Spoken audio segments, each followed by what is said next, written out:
This lecture is entitled The Crisis of the Later Middle Ages, 1300 to 1450, the 100 Years' War. The 100 Years' War is the definitive war of the late Middle Ages. This war actually lasted 116 years from 1337 to 1453. The 100 Years' War was a struggle between England and France. So from 1337 to 1453, England and France fought what is known as the 100 Years' War, even though it was 116 years long. What are the causes of the 100 Years' War? Well, there are basically three causes of the 100 Years' War, and these are more or less what you would call underlying or background causes, reasons why England and France didn't like each other or didn't get along before 1337. The first cause of the 100 Years' War is French support of William Wallace and the Scots in their rebellion against the English kings Edward I and II. Edward I and II, a father and son English kings. These English kings, Edward I and Edward II, had attempted to invade Scotland and add it to the ever-growing territory of England. Fortunately for the Scots, they had a great hero in William Wallace, known also as Braveheart. William Wallace and the Scots had a great deal of success against Edward I and Edward II, largely because of French support beginning in 1303. So from 1290 to 1314, Edward I and then his son and successor, Edward II, battled against William Wallace and the Scots. The Scots were fighting to maintain their freedom and independence from England. England was fighting to add Scotland to its ever-growing territory. It was French support of Scotland beginning in 1303 that turned the tide of battle in favor of the Scots. Unfortunately for the Scots, though, the price for their victory was the loss of their great hero, William Wallace, who was executed in a very brutal manner. He was actually castrated, disemboweled, or gutted, if you want to put it that way, drawn and quartered, meaning he was pulled behind a horse, and then quartered, which means that his body was cut into pieces and scattered throughout the realm of England as an example to anyone who dared challenge the English monarchy. So the Scots won their independence, their freedom from England, and would stay free for several hundred more years, but they lost William Wallace in the process. And when the English kings, Edward I, II, and later Edward III, realized that they had lost in Scotland due to French support, this made the English kings dislike the French. The second cause of the 100 Years' War is that in 1328 the Capetian dynasty of France died out. Philip the Fair was succeeded by his son Charles IV. Charles IV was the last Capetian king of France. He died in 1328 childless, without a direct heir, meaning without a son. Historians have pointed out, however, that the throne of France could have passed to Charles IV's sister, Isabella, a French princess. The problem, however, was that Isabella was married to King Edward II of England. This meant that Isabella was the Queen of England and a French princess. What the French are afraid of here is that if they allowed Charles IV to be succeeded by his sister, Queen Isabella of England, France would become a province of the English king, Edward II. So the French react quickly, and they pass a law that says no woman can rule France. The French here are a bit chauvinistic in that they do not believe in having a female ruler. Now, it is true that kings have queens in this period. Obviously, they're married and their wives are called queens, but the queen has little more than a ceremonial purpose at this point. So to leave France to a queen would be distasteful to the French. It's not something that they're comfortable with, especially when this woman is the current reigning queen of England and her husband, Edward II, would surely move to take over France. Historians point out that Charles IV could have left the throne of France to Isabella's son, also named Edward, but the French did not like this idea either, so they quickly enacted a law that said that no son could claim the throne of France through his mother. This was an attempt to wipe out Edward as a possibility for the French king. Now, of course, the logic here is still the same. If Edward, who becomes Edward III of England, becomes the King of England later and King of France through his mother, then England and France would be united. So Edward III is denied the right to the French crown. He was a nephew of Charles IV and would have been a grandnephew of Philip the Fair. So if we think about what has happened here, Charles IV dies without what the French would consider to be a legitimate heir. He has no son. There are two possibilities: Queen Isabella of England and her son Edward, who becomes later Edward III, King of England from 1327 to 1377. Neither of these was a real legitimate possibility in the eyes of the French, so they ignore the claims of Isabella and her son Edward, and they choose a high-ranking noble to be the new King of France. His name is Philip Valois, who takes the title Philip VI, King of France from 1328 to 1350. Now, how is this a cause of the 100 Years' War? Well, essentially, the English are turned against the French because they feel that Edward III had been denied the right to the French crown. Many English felt that Edward III had a more legitimate claim than this outsider Philip VI, and they would have been right. The third cause of the 100 Years' War is the French territory Aquitaine and Gascony. Since 1259, with the Treaty of Paris, English kings had been marrying French princesses, and with these French princesses came the gift of land in their dowries of French territories called Aquitaine and Gascony. When the English kings accepted a French bride, they also were given the land of Aquitaine and Gascony. They swore for this French land that they would be vassals or servants to the French king in those territories. So essentially, the French and English kings are on the same level or rung of the social ladder. But in Aquitaine and Gascony, the English king, because he's married a French bride or a French princess, is supposed to take orders from the French king.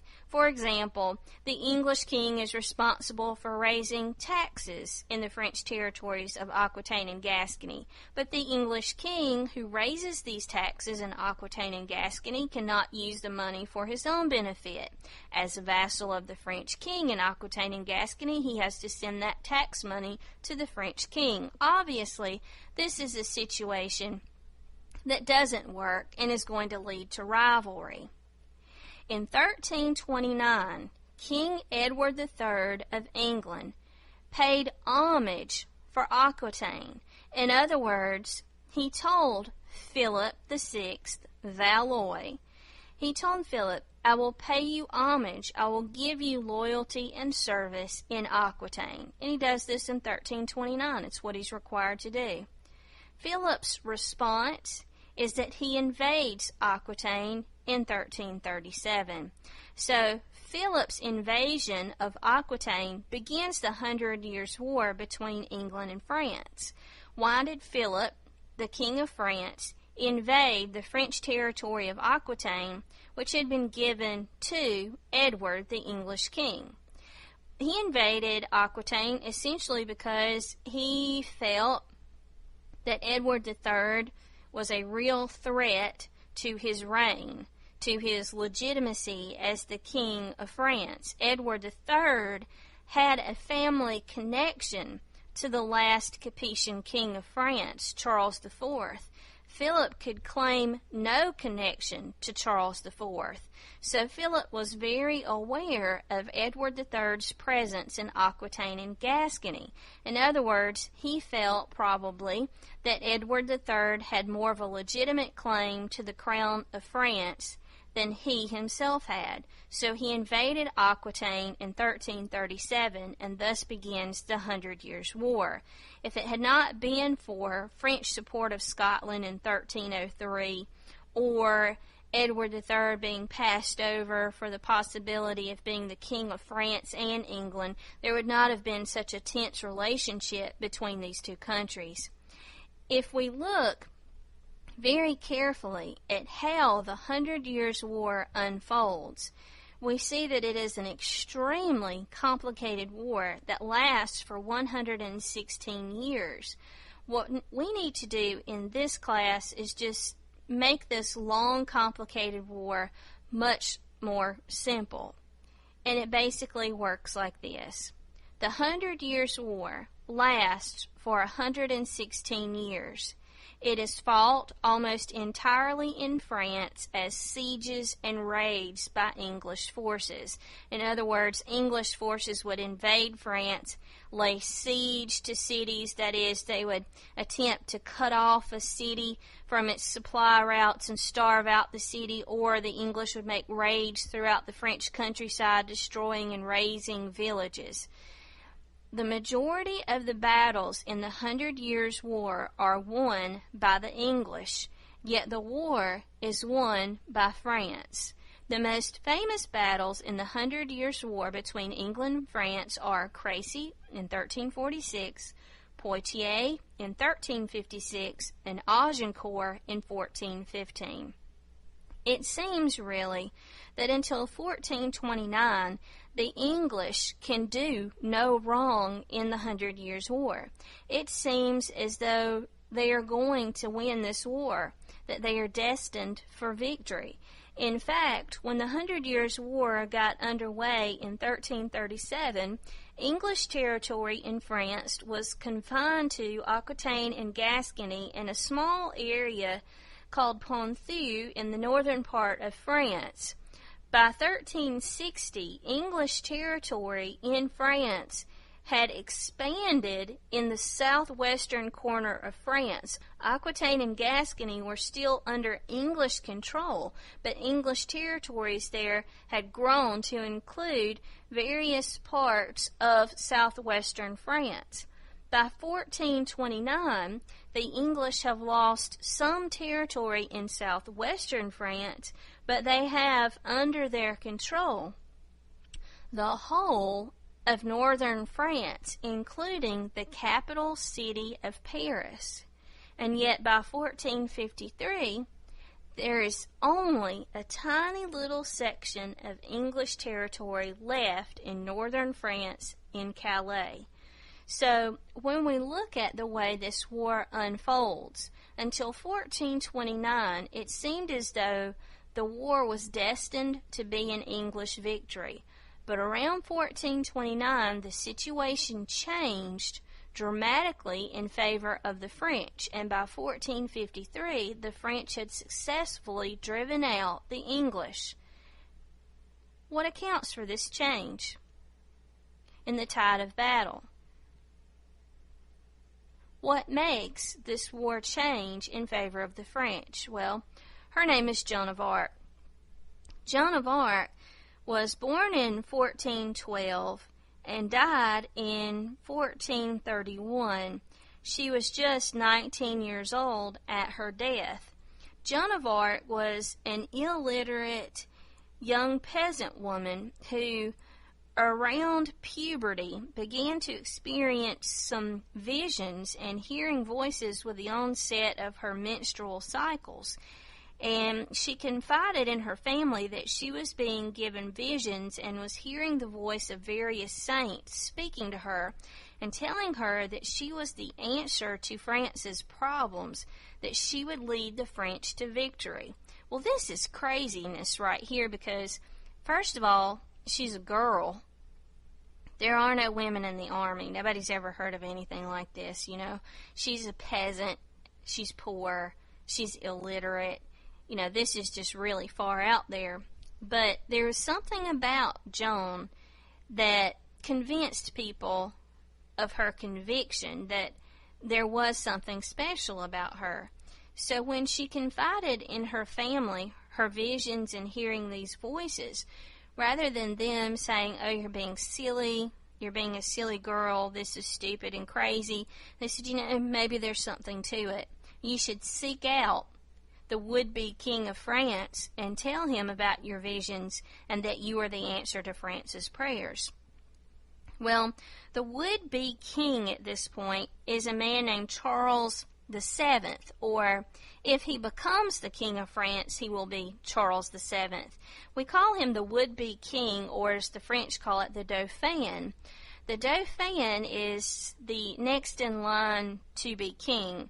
The problem for Charles at this point, the reason why he's not the king, is because Paris is under the control of the English, and according to French tradition and history, a French king was not a king until he was coronated in Paris. So Charles VII, the Dauphin, is acting as king, though he has not been officially coronated. He can't get to Paris because it's under English control. Instead, he had what we call a mobile or roaming court. He was moving from place to place continually as the English drew closer and closer to him. So Joan of Arc, in 1429, seeks out the Dauphin. She rides on horseback throughout the French countryside, asking people as she travels along, "Have you seen the court of the Dauphin? Which way did he go?" And eventually she finds his mobile court. And when she arrives at his campsite, she presents herself. And the advisors, of course, to the Dauphin refuse to let this crazy young woman in to see their king. They think she could be some sort of fraud or assassin or who knows. This is just craziness for a young girl to be speaking such things. So to make sure that she was legitimate, they put her through a series of tests before they will allow her to see the Dauphin, and these were Bible tests, actually. You have to remember that Joan is illiterate. So how in the world could she pass a Bible test, and why are they giving her a Bible test anyway? Well, their logic is if she's hearing voices from the saints and God is sending her visions, that she must be truly religious because God wouldn't speak to some sort of heathen. And they figure she must have a good knowledge of the Bible to be chosen by God. So they give her an oral test, which she passes with flying colors. She knew the Bible backwards and forwards from attending Mass. So her final test was to pick out the Dauphin in the crowded tent that was, for the moment, his court. Now, what this means is she's got to pick him out from all of the people in that crowd. She has to go up to him and bow and curtsy like one does to a king. This may not sound like a test to you, but what you have to remember is that there are no newspapers or television or any of that kind of stuff at this point. So how would she know the Dauphin? Well, the logic of these advisors is if Joan is having visions, she has seen the Dauphin in these visions. If she's legitimate, she will be able to recognize him out of a crowd, or the voices of the saints will tell her who he is. So everyone watched in amazement as Joan quickly walked right up to the Dauphin and bowed to him and called him the King of France. Charles was sufficiently impressed and met with Joan in private, and when they returned from their private meeting, everyone gathered there was shocked, amazed, dumbfounded when Charles VII said that he was giving full command of the French army to Joan of Arc, an illiterate peasant girl. This just shows you at this point how completely and totally desperate the French were for some kind of answer to their problems. At this point, they're so desperate, they're willing to try anything. So, command of the French army is given to Joan of Arc. Now, as you can imagine, the French knights do not take well to a young teenage girl giving them orders and commands. They think this is some sort of a joke, that Charles has lost his mind, that they'll never win now, that this is ridiculous. But Joan quickly proves herself. She shaves her head, gets rid of her long, beautiful hair, and from this point forward, for the rest of her life, will dress as a French knight in full body armor. She puts on her helmet, gets on a horse, and rides into battle right alongside the French knights. She proves her worth and merit in the first battle. Joan fought right alongside these Frenchmen in successive battles around the French city of Orleans, or as we would recognize it, Orleans. So she fights in the French city, Orleans, alongside the French knights and soldiers, and has a great deal of success before being wounded. Joan was actually pierced in the chest by 2 arrows. One was dangerously close to her heart, and the quote-unquote doctors recommended to Joan that she stay out of battle and lie very still, that moving around could dislodge the arrow and pierce her heart and cause her immediate death. But she would have none of it. She wanted to drive the English out, and she felt she had something to prove to these French knights. So despite the warnings of the doctors, she put on her armor and rode into battle yet again, and miraculously survived with the arrows embedded in her chest.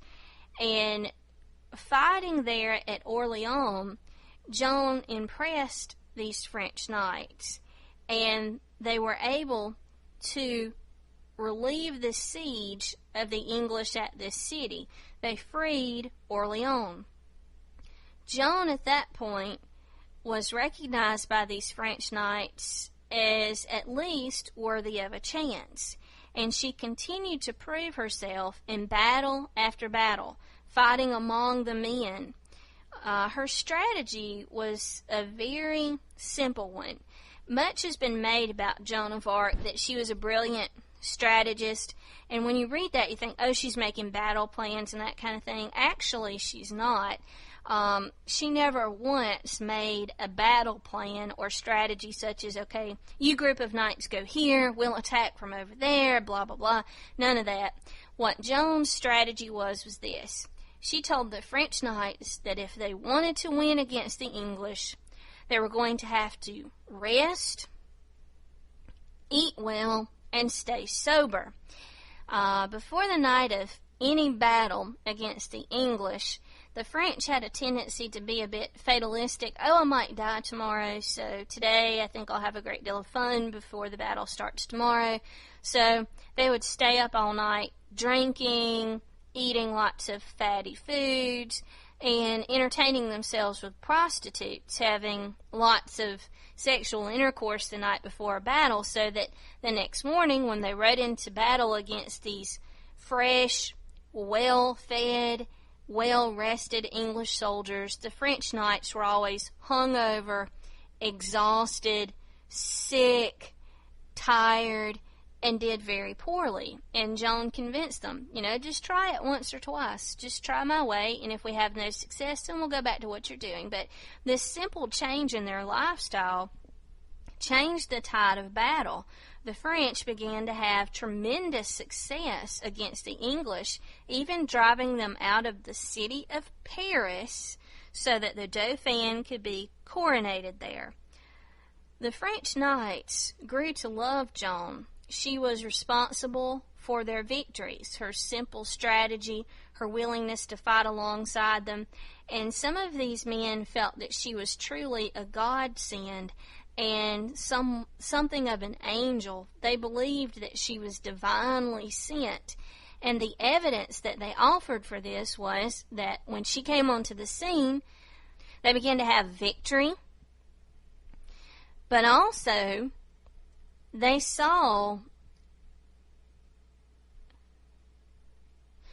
began to have victory, but they also had the opportunity to see Joan changing in and out of her armor.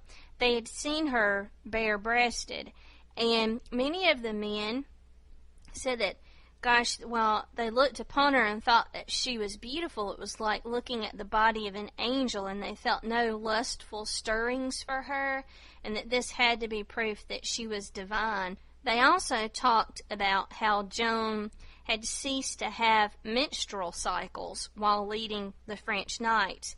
And the French made a big deal out of this. This is proof that she's divinely sent.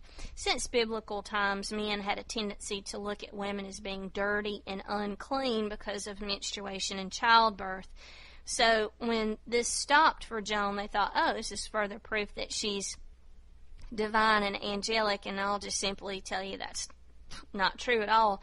We know today that women who are under a great deal of stress and anxiety, or who are extremely physically active, like endurance athletes, which is what Joan is, sometimes see the cessation of their menstrual cycles because of their physical activity and their emotional state. But whatever the reasons, the French knights recognized in Joan that she was very special and responsible for changing the tide of battle in their favor.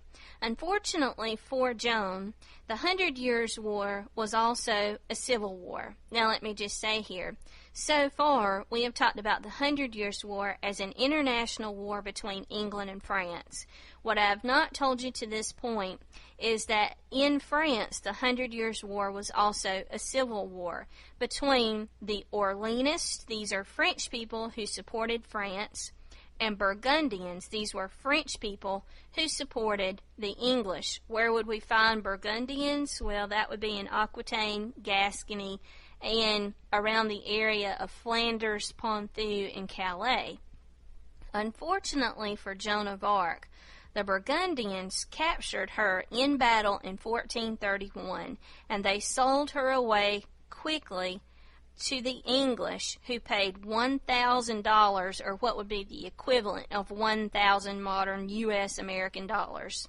And essentially the Burgundians knew as soon as they had captured Joan in battle that they were going to give her to the English, because Joan was public enemy number one for the English. She was the reason the English were losing and the French were winning. So the Burgundians handed her over to the English, and the English quickly put Joan of Arc on trial for witchcraft and heresy. Their logic was that God and the saints would certainly not speak to a French woman. They would speak to an English person. If anybody was going to be singled out, it would have to be an English person, because the English had been winning to this point. It certainly would not be some illiterate peasant girl. It would have been a wealthy individual, man, of course. So they also have a problem with Joan in her appearance. She does not fit what a woman is supposed to be. Seen but not heard, very feminine, very womanly, very motherly, very nurturing. A woman in this period was not supposed to be hard, athletic. They saw this as evidence of witchcraft and heresy, that she did not fit in, and they repeatedly tried to force Joan to wear women's clothing, and she refused to do so. While she was in jail in England, her captors tried to make her dress as a woman, but she refused to do so. She would not put on the clothes, and when they took away her armor, she preferred is probably not the right word. She did not prefer to be naked, but she refused to put on the clothing of a woman because she was a French knight in her mind. When Joan was taken into England, she begged of her captors that they honor one wish of hers, and that was that she would be taken to a church court, not a royal court. And as we've seen plenty of times, this term, a person had rather be in a church court because the treatment is much better and much more lenient. What Joan feared was that she would be beaten and possibly raped if put in a political or royal court. Her captors, the English, refused her wish and placed her in a royal prison where she was repeatedly beaten and raped. And this was especially hard for Joan. It would be hard for any woman, but Joan had prided herself on being completely and totally pure. She had never touched a man in any way and had never been known or touched by a man. She had never kissed, held hands, any of that. She was perfectly pure. So for her to be raped and beaten repeatedly was a horrible thing for her to have to endure. She was, of course, found guilty of the charges of witchcraft and heresy and burned at the stake in 1431 in England. And many of the English people who showed up to watch this very hated woman be put to death were moved, actually, by what they saw and were surprised by the emotions that they experienced. They had come out to ridicule her, harass her, jeer at her, laugh at her, and they came away extremely impressed by her bravery and her composure, because even as she was being burned to death, she did not cry, she did not scream, she did not plead, she just resigned herself to her fate. Of course, back in France, the French knights are horrified by what has happened to their heroine, Joan, and they wonder, why hasn't the Dauphin done something about this? Why didn't he give us orders to capture her? Or what's going on here? Well, Charles VII, and this is really hard to take, had essentially gotten what he wanted. Joan had freed Paris. He was coronated. He didn't care what happened to her. She was disposable to him. He felt that the French knights were motivated enough now and had enough success that they would continue to fight hard for more success, and he essentially just turned his back on Joan and left her to her fate. So the French knights were outraged by Joan's death. Joan's family was horribly upset by what had happened, and they begged for a retrial. And in the retrial, after Joan had already died, the English found her innocent of all charges. I mean, so what? This is too little too late, in my opinion, and probably yours too, but what Joan's family wanted for her was that her reputation would remain untarnished throughout history. They didn't want their daughter to be known as a witch or a heretic, and they got this. She was found innocent of all charges.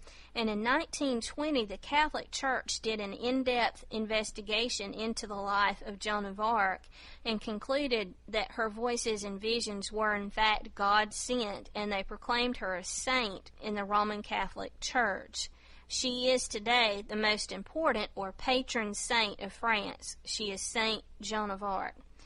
If Joan had been an inspiration in life to the French knights, they were even more committed to her in death. They wanted to fight for her. So they pushed even harder against the English knights. And by 1453, the English had been defeated and driven out by the French, thanks to Joan of Arc.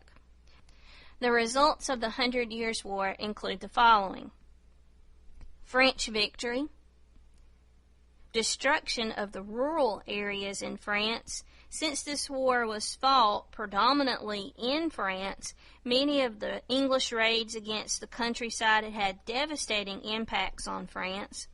There was a huge loss of life on both sides during the 100 Years' War due to battle deaths and epidemic diseases that were brought into France by the English, and also diseases taken from France by English knights as they returned home.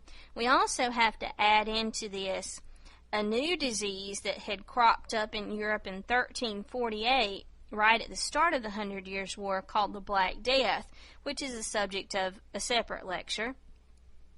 The 100 Years' War also led to an outbreak of what is called fur collar crime. When the 100 Years' War ended, the English and French knights were bored with nothing to do, and as we've seen before with our discussion of the Crusades, for example, that a knight's sole purpose in life is to fight. And when he does not have a war to participate in, he gets into trouble, stirring up trouble in villages and such as that, and that happened at the end of the 100 Years' War in both England and France. Bored knights turned on their own populations. We also have the development of cannon and the end of knights as the soldiers for medieval Europe. Because the armor was so heavy in this period of the 100 Years' War, usually weighing more than 100 pounds, if a knight was not killed in battle but simply unseated, he had a difficult time remounting his horse. And so it was quite common during the 100 Years' War to look out across the battlefield and see many knights, English and French, sitting out the battle because their armor was too clunky to maneuver about in and they could not get back on their horses. By the end of the 100 Years' War, both England and France had started to employ some peasants as soldiers. This is probably in part due to Joan of Arc, who was a peasant, and they allowed these peasants to be equipped with longbows, and they found that the peasants were much more effective in fighting than the knights. And so it was decided that knights were really sort of unnecessary, and by the end of the 100 Years' War, knights were playing an ever-decreasing role in battle. Another result of the 100 Years' War is the birth of Parliament in England, a representative body of the people. England's need for money to finance the 100 Years' War led to the development of Parliament, a representative body of the people, both common and noble-ranking people, who would present on behalf of the people requests to more or less keep taxes in check and that sort of thing. So the Parliament worked with the English kings during the 100 Years' War to get money from the people while at the same time representing the people to make sure that they did not become overly taxed. And the last result of the 100 Years' War is the birth of nationalism and patriotism. It is the 100 Years' War that leads to the development of the love of country, the love of state, the willingness to fight and die for one's country. Patriotism develops in both England and France during the 100 Years' War. And this concludes our lecture on the 100 Years' War.